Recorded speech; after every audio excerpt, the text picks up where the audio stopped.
Good morning student, I am Manidako from AchiPro classes. Today I am going to do with your first flight textbook class 10 chapter 3rd 2 stories about flying. First part is his first flight and second is the black aeroplane. So first part already I have done with you his first flight. So today I am going to do the second part, the black aeroplane. So before I begin this chapter, I requested to subscribe, like and share my Ajibro classes channel so you can get the notifications very nicely. So let I begin this chapter, the Black Aeroplane, and this was written by Frederick Faustus.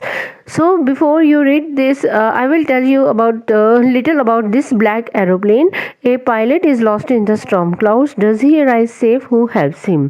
तो ये एक कहानी किसकी है? एक pilot की है जो जहाज चला रहा है, लेकिन वो अचानक वो एक जो है स्टॉर्म क्लाउड में घने बादलों में वो चला जाता है। वहाँ पे उसे कोई रास्ता नहीं दिखाई देता और कुछ भी उसे वहाँ पर दिखाई नहीं देता। क्या वो अपनी जो आराम से वो वहाँ से कैसे निकलता है, कौन उसकी हेल्प करता है, ये हम इस चैप्टर में पढ़ेंगे।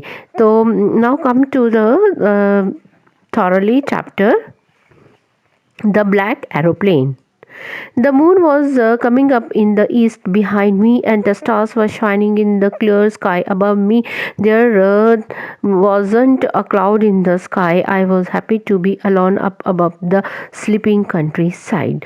तो यहाँ पे ये हमें ऑथर बता रहा है कि जो पायलट है वो जहाज चला रहा है और वो उसे लग रहा है, उसे क्या है कि वो किसकी तरफ जा रहा है? ईस्ट की तरफ। बच्चे आपको पता ही है हमारी कितनी डायरेक्शंस जो है, north, south, east and west. तो वो किसकी तरफ जा रहा है? East. Up in the east behind me, उसके आगे क्या दिखाई दे रहे हैं उसको?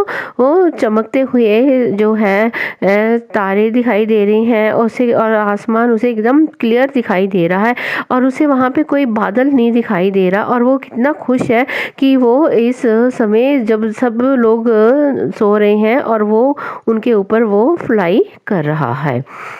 I was flying my old Dakota aeroplane over France back to England. I was dreaming of my holiday and looking forward to being with my family.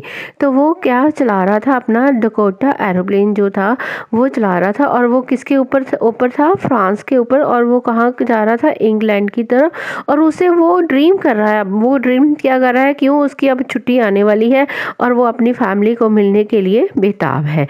I looked at my watch 1:30 in the morning. तो मैंने देखा कि ये सुबह का 1:30 हो चुके हैं। I was flying my old Dakota aeroplane over France back to England. तो वो किसके ऊपर से गुजर रहा था? फ्रांस के ऊपर से अपना जो डकोटा एरोप्लेन को लेकर किसकी तरफ जा रहा था? वो वापस इंग्लैंड को।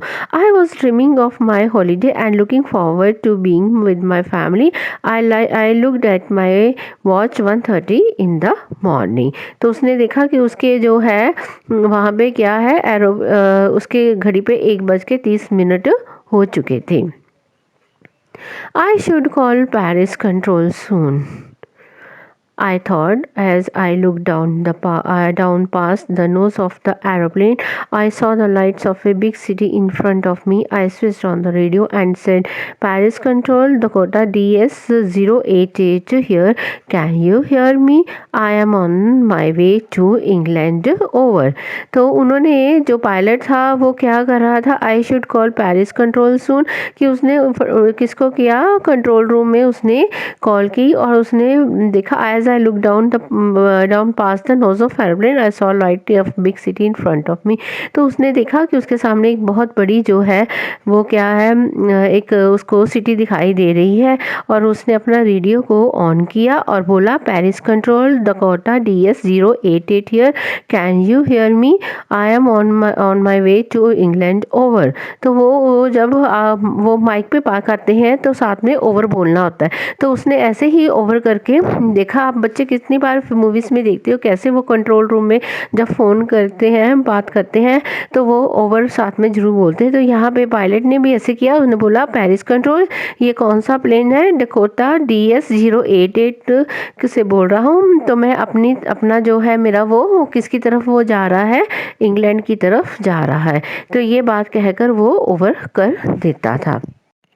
The voice from the radio answered me immediately. DS-088, I can hear you. You ought to turn 12 degrees west now. DS-088 over. तो जब वो माइक पे ऐसे बोलते हैं तो उसकी आवाज़ जो है वो सुन रहे हैं और उसने इमीडिएटली आंसर दिया कि यस DS-088, मैं आपकी आवाज़ सुन रहा हूँ। अब आपको कहाँ कैसे जाना है कि 12 डिग्रीज जो है वेस्ट की तरफ आपने जाना है, और साथ में बात करके ओवर कर दिया। तो बच्चे जब वो डायरेक्शंस के लिए उनके पास एक कंपास होती है तो पायलट उसी के बेस पे वो अपने प्लेन को उड़ाता है। तो अब उन्होंने बोला कि आपको किसकी तरफ जाना है? वेस्ट की, और कितना टर्न करना है? 12 degrees. I check the map and the compass switched over to my second and last fuel tank and turn the Dakota 12 degrees west towards England. तो उसने पायलट ने क्या किया? उसने मैप चेक किया, कंपास चेक की, और उसने देखा, अपना फ्यूल देखा और अपने जहाज डकोटा को किसकी तरफ उसने उड़ान भरनी शुरू कर दी? 12 डिग्रीज किसकी तरफ? वेस्ट की तरफ, इंग्लैंड जाने के लिए। I will be in time for breakfast. I thought a good big English breakfast. Everything was going well. It was an easy flight. तो उसे लग रहा था कि ये फ़्लाइट बहुत ही आराम से पहुँच जाएगी, और वो सोचने लगा कि मैं वहाँ पे जाके ब्रेकफास्ट करूँगा और सब कुछ सही ठीक ठाक रहेगा। तो Paris was about 150 kilometres behind me when I saw the clouds. तो जब उसने देखा कि अब पेरिस जो था वो 150 किलोमीटर उसके दूरी पे था, लेकिन उसने क्या देखा कि उसको बादल दिखाई दिए, स्टॉर्म क्लाउड्स, दे वर ह्यूज। उसे क्या दिखाई दिए? बहुत बड़े बड़े बादल, घने बादल जो बहुत बड़े थे। They look like black mountain standing in front of me across the sky. उसे ऐसे लग रहा था ये बादल नहीं है, ये बहुत बड़े बड़े जो हैं वो माउंटेन्स बने हुए हैं, पहाड़ बने हुए हैं जो उसके सामने खड़े हैं। I knew I could not fly up and over them and I did not have enough fuel to fly around them to the north और साउथ। उसे पता था इन घने बादलों में से निकलना उसके लिए बहुत मुश्किल था, लेकिन वो कह रहा है कि अब उसको वापस भी नहीं जा सकता। क्यों? क्योंकि उसके पास अब फ्यूल भी बहुत कम था। I ought to go back to Paris, I thought, but I wanted to get home. I wanted that breakfast. I will take the risk, I thought, and flew that old Dakota straight into the storm. तो pilot जो है वो सोच रहा है कि Paris की तरफ वापस जाए, लेकिन वो चाहता था कि वो घर जाए, घर जाके ब्रेकफास्ट करे और सभी को मिले, और वो इस बात को सोचकर उसने रिस्क ले लिया, और वो उसने अपने प्लेन डकोटा को कहाँ पे डाल दिया? स्टॉर्म के अंदर वो ले जाता था। Inside the clouds, everything was suddenly black. जैसे ही वो बादल के अंदर गया, उसे क्या लगा कि वो वहाँ पे उसे सब तरफ जो है अंधेरा दिखाई दिया, ब्लैक ब्लैक दिखाई दिया। It was impossible to see anything outside the aeroplane. तो वो कह रहा है कि एरोप्लेन के बाहर देखना उसके लिए बहुत ही मुश्किल हो चुका था। The old aeroplane jumped and twist in the air. उसका पुराना जो जहाज डकोटा था वो कभी जंप कर रहा था, कभी ऐसे ट्विस्ट कर रहा था हवा में। I looked at the compass. उसने कंपास की तरफ देखा। I couldn't believe my eyes. The compass was turning round and round, round and round. तो उसने अपने जब कंपास को देखा तो उसको अपनी आंखों पे विश्वास नहीं हुआ। क्यों? क्योंकि उसकी जो कंपास है वो इतनी तेज से घूम रही थी, कभी इस तरफ जा रही थी, कभी उस तरफ जा रही थी, ऐसे घूम घूम कर आखिर में क्या हुआ? It was dead. वो बिल्कुल ही जीरो हो गई थी। It would not work.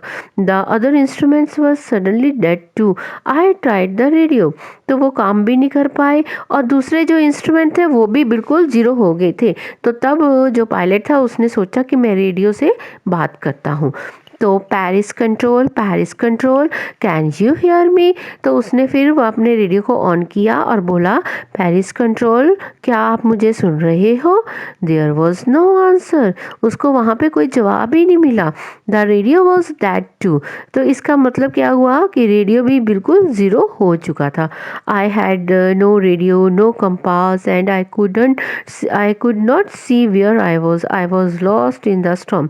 तो अब पायलट सोच रहा है कि ना उसके पास रेडियो है, ना कंपास है, और ना ही वो इधर उधर देख सकता था, और उसे ऐसे लग रहा था कि अब वो इस स्टॉर्म में गुम हो गया है।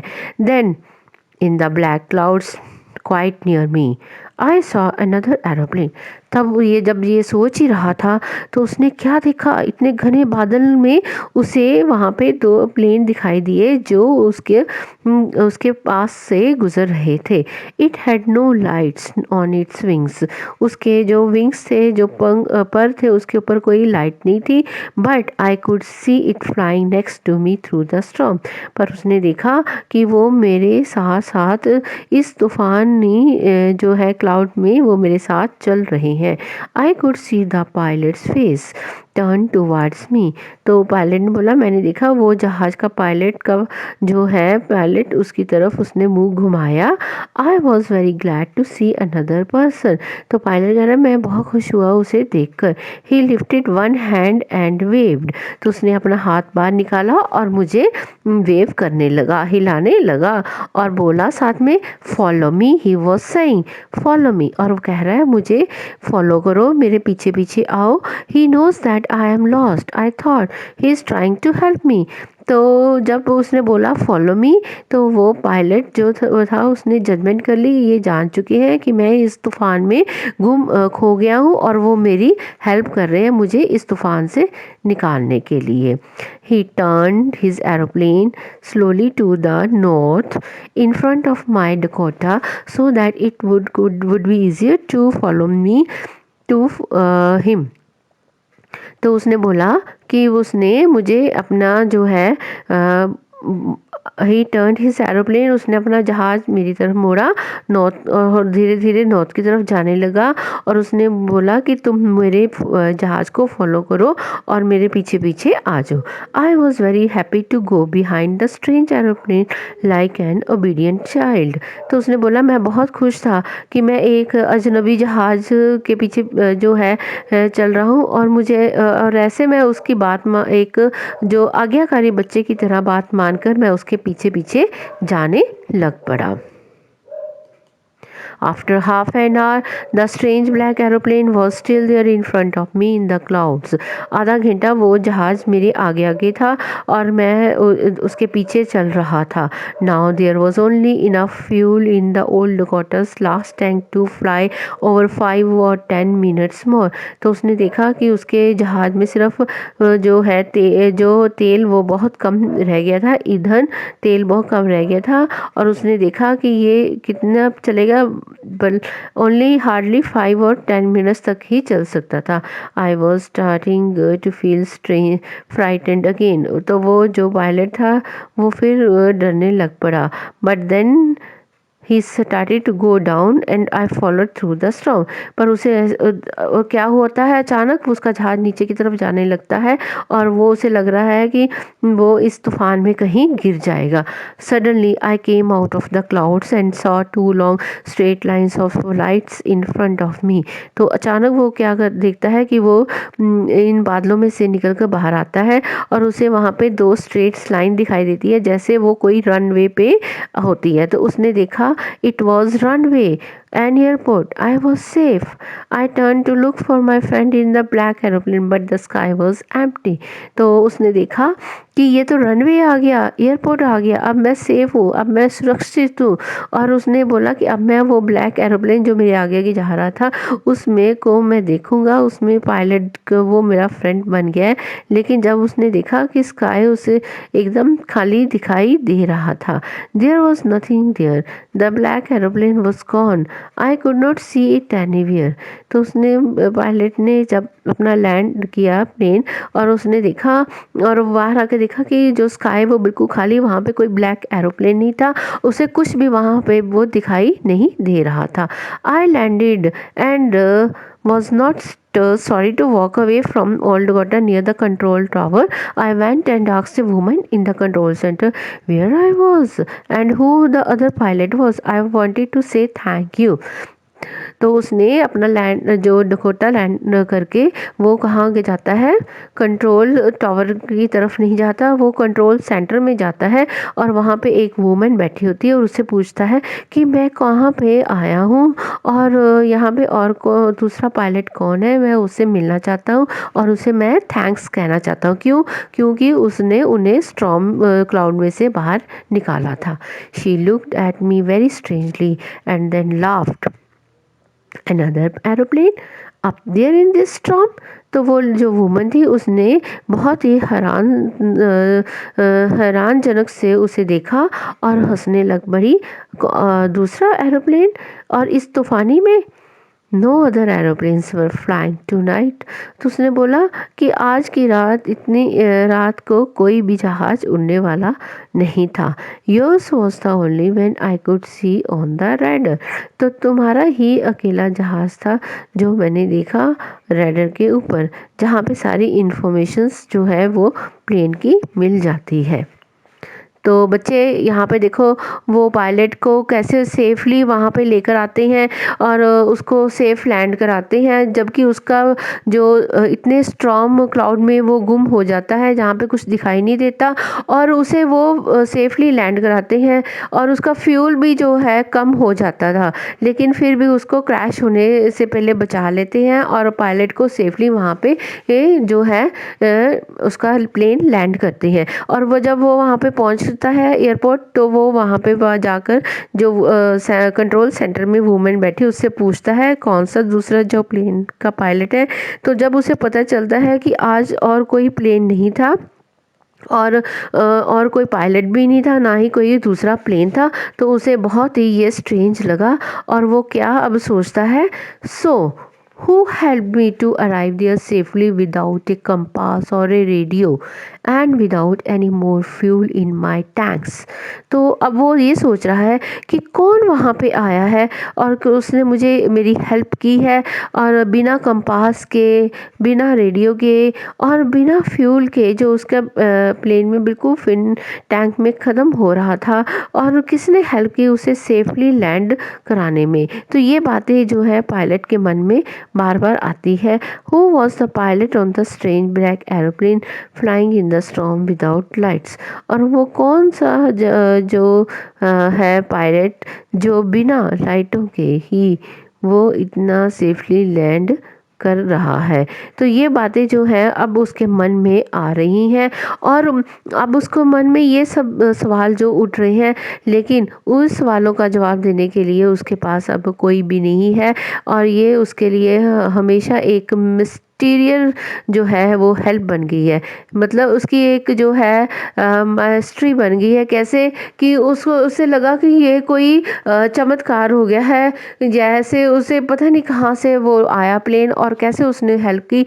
तो इसके लिए ये जो है वो एक हिस्ट्री में उसको लगा कि एक अच्छी जो है हिस्ट्री बन गई उसके साथ और वो ये उसको जजमेंट नहीं कर पा रहा। अब उसके मन में ये जो सवाल उभर रहे थे उसका कोई आंसर देने वाला भी नहीं था, लेकिन उसको किसने हेल्प की, कैसे की, कौन था वो ब्लैक एरोप्लेन, ये सब बातें उसके मन में आती हैं। लेकिन अब वो थैंक्स करता है कि कौन था जो उसने उसके साथ उसकी ये हेल्प की थी। तो बच्चे इसी के साथ जो आपकी ये स्टोरी है द ब्लैक एरोप्लेन वो आज फिनिश हो चुकी है और चैप्टर भी आपका कंप्लीट हो चुका है। If you have any problem related to this chapter, so you can ask me in the comment box. So again I requested to you subscribe, like and share my EduPro classes channel. And go to the bell icon and press the bell icon so that you get the new notification of another chapters. Thanks.